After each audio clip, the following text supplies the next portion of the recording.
A guerra no Oriente Médio não é uma coisa de agora. Não estamos falando de décadas ou mesmo séculos.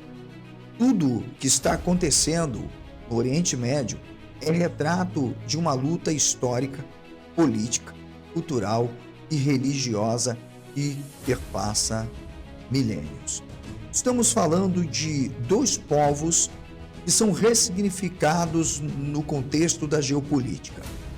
Os judeus, que compõem o Estado moderno de Israel, ou o Estado israelense, e do outro, o Império Persa. Assim nós devemos entender o que está por trás desta cortina de fumaça que envolve a guerra do Oriente Médio. Para entendermos isso, é preciso analisarmos onde tudo começou. Vamos pensar a verdade do início até a atualidade, voltando na história para compreendermos melhor esta relação tão conflituosa que envolve Israel moderno e o atual Irã. Vamos pensar os persas e judeus no mundo antigo. Falarmos de uma relação de cooperação. Tudo começa no contexto do pós-exílio. Após a destruição de Jebus, ali no ano de 586, antes do que chama de Cristo, os babilônios haviam invadido aquela região e levado muitos povos cativos, entre eles os judeus do sul e leste de Judá, deixando na terra simplesmente o povo mais trabalhador do campo agrário, nobres. Um grupo específico de aristocratas, judeus, líderes, foram levados para a Babilônia. Então, ficaram ali exilados por um grande período. Em 539, Ciro, rei da Pérsia, conquista a Babilônia e emite um edito permitindo o retorno dos judeus à Judéia para construírem o templo. Isso está registrado em Esdras, capítulo 1, do versículo 1 ao 4. Os judeus então passaram a verem Ciro como um ungido, um pastor e até mesmo um rei sobre as casas de Israel, sendo raríssimo então um estrangeiro receber títulos de tamanha importância e significação para um povo que, na verdade, defendia que o Messias, o rei, deveria ser da casa de Davi. O Império Persa, sob os Aquemênidas, garantiu relativa autonomia religiosa e cultural aos judeus. Permitiu o surgimento de lideranças como Esdras, Neemias e Zorobabel.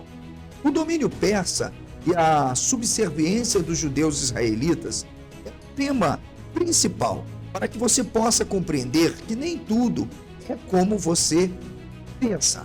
Apesar dos direitos que foram garantidos por Ciro, rei da Pérsia, os judeus nunca tiveram autonomia. Na verdade, não foi uma suposta autonomia ou emancipação. Eles continuaram, mesmo ali, naquela região, submetidos e subservientes ao Império Persa.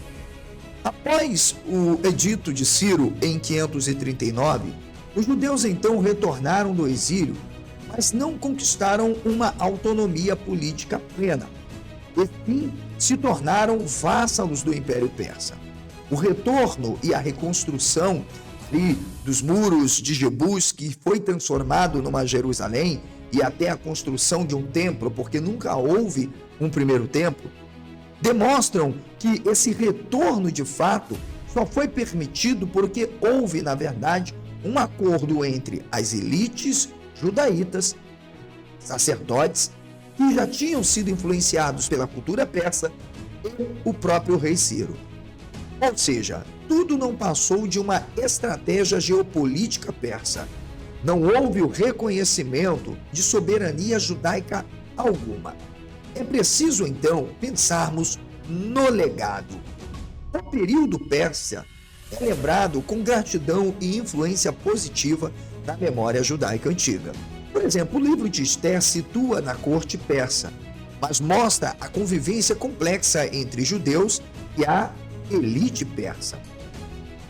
Então vamos pensar, será que realmente a atual Palestina sempre pertenceu aos judeus? O que foi realmente concedido a este povo logo após o exílio babilônico e o domínio de Ciro?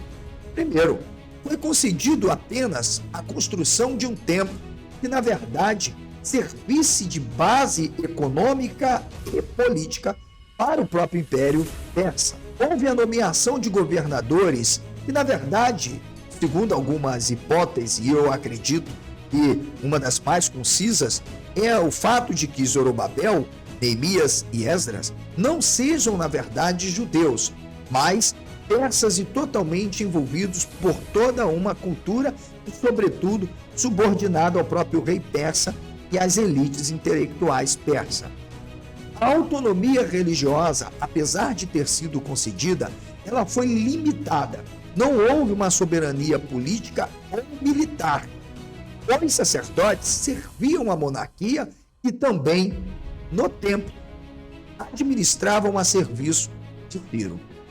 O que então não foi concedido aos judeus, exclusivamente os que dizem ainda hoje que historicamente ocupavam aquela região? Bem, não houve uma independência nacional, nem de Israel antigo e nem Judá.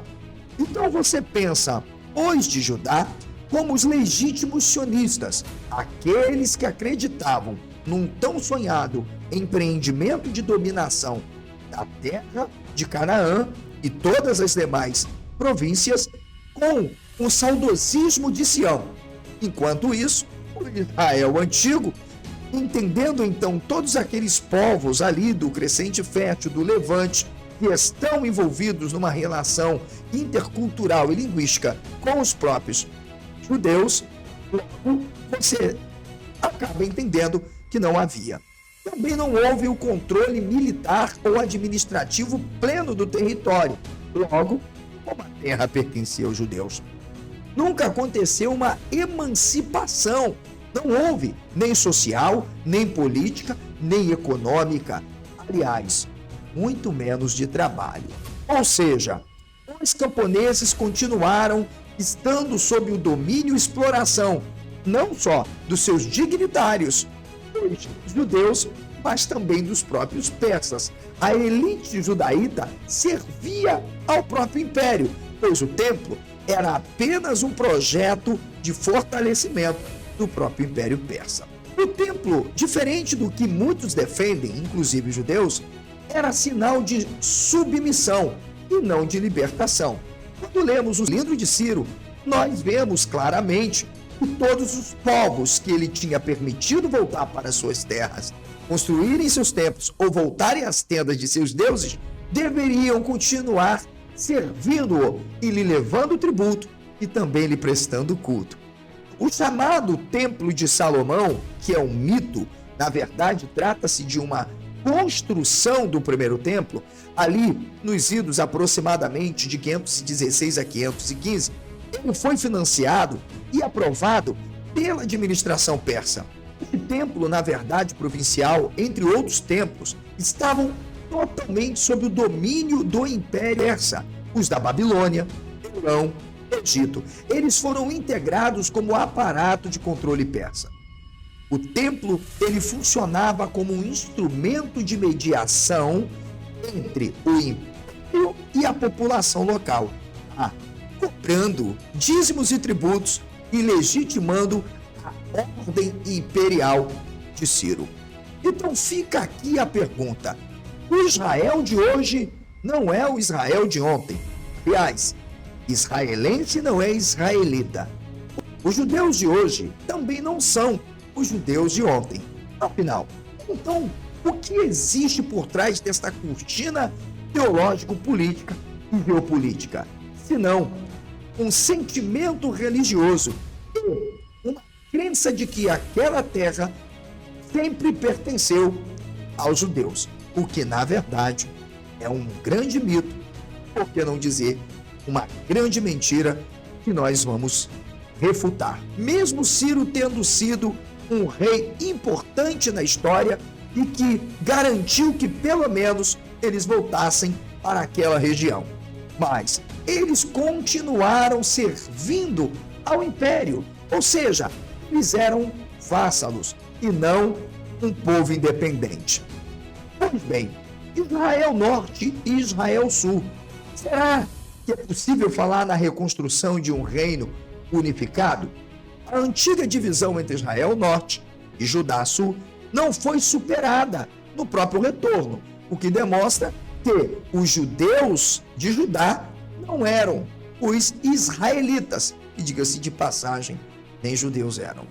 O reino do norte tinha sido destruído pela Síria em 722 e nunca mais tinha sido restaurado. Então, não se pode misturar galhos com bugalhos. É verdade, os poucos remanescentes samaritanos, habitantes da antiga Samaria, foram excluídos pelos próprios judeus do sul e até proibidos de participarem da construção do templo. Isso está em Esdras, capítulo 4, do verso 1 ao 3. Isso, inclusive, trouxe um grande conflito étnico, religioso e político. E ao contrário do mito da união das casas, o que houve foi uma separação absurda e até um ódio entre eles. De um lado, a província persa. Do outro, um não-reino restaurado. Veja, o passado e o presente, demonstrando que, na verdade, ainda há, por trás de tudo isso, uma guerra religiosa também. Não havia soberania dos judeus, não havia um território unificado. O que nós então podemos afirmar é que o retorno do exílio e a reconstrução do templo não foram salvação nacional, libertação dita messiânica, como eles diziam no salgueiro que lá se havia, pendurávamos as nossas harpas, lembrando-nos de Sião. Uma Sião, na verdade, nunca lhes pertenceu. Os judeus continuaram como vassalos de reinos gentios, sem controle do norte ou sul, com Jerusalém agora transformada em um centro templário e não em uma capital de um reino soberano. Portanto, essa abordagem que propus, ela desmonta a falácia, o mito, a mentira da ideia tradicional de uma restauração gloriosa e evidência de que a esperança dita messiânica judaica e o nascente em uma terra, supostamente, que lhes pertencia, a própria Bíblia que eles utilizam, ou a Taná, mostra o contrário. Uma verdadeira frustração e revolta contra aqueles que, na verdade, os dominavam e, sobretudo, controlavam toda aquela região. O templo está de pé, mas o rei que eles tanto sonham não voltou e nunca voltará, porque tudo não passa de mito. Eles dizem, a terra é nossa, mas o poder não é, pois eles ainda continuam servindo ao imperialismo norte-americano. Se você, na verdade, gostou deste conteúdo e deseja ser comigo uma voz, se inscreva no canal, deixe o seu like, comente, participe, nos ajude a levar um conteúdo voltado à alta crítica sobre a verdade do Israel antigo e moderno.